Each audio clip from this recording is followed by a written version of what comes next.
Just like the gooey muck that covers Gorr the God Butcher in the comics, it looks like the MCU is not going to shy away from using any of that, which obviously has a pretty significant connection to the comics, and of course, Venom and the Symbiote. So let's talk about the latest art, which teases exactly that. Gooey, black tentacle symbiotes. So as it's already been discussed, Gorr the God Butcher, obviously the symbiote connection in Marvel Comics is pretty significant.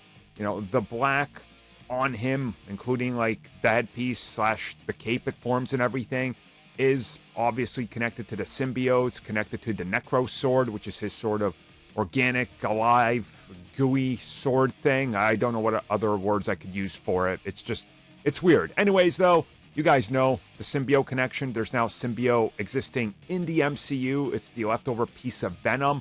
If it can exist there, that means there's got to be some sort of hive mind and everything, which is kind of what we've been working towards in terms of how they're going to do the symbiote here as well. Well, we might kind of know how they're going to intend to use it to some degree, because here's this brand new art.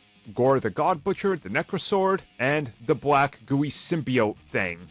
So again, we got a little piece of content here that's hit before the film that seems to hint towards the comic accurate origin, I guess, or at least the comic connection.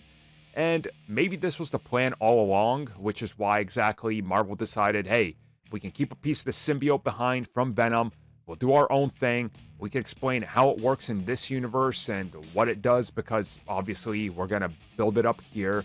And the fact that they're not shying away from using anything that seems like it's proper Gorr from the comics could be really telling here. Now, before people say this is just art, it could change, I would agree, but most recently we've seen art that's like that, that's way closer, more representative of the final product because of all the delays in the pipeline in terms of delivery of product and everything. Like Miss Marvel, for example. Remember when we found out she would have those powers she has in her current show like a year ago from leaked art? And people were like, that's going to obviously change. And the final result looks exactly the same because, again, the production pipeline with visual effects, toys, and everything is much closer now thanks to what happened with the world. So I do think that there's definitely something here that they're going to play into. Whether they go full on into it or not, I don't know. They could definitely use this as a backbone to build up more of the whole symbiote idea and its bigger connection to the bigger Spider-Man universe in the MCU. But I do think that there's definitely the possibility here and that they're not going to waste it because it's right there. Like, why would you? It's a perfect explanation.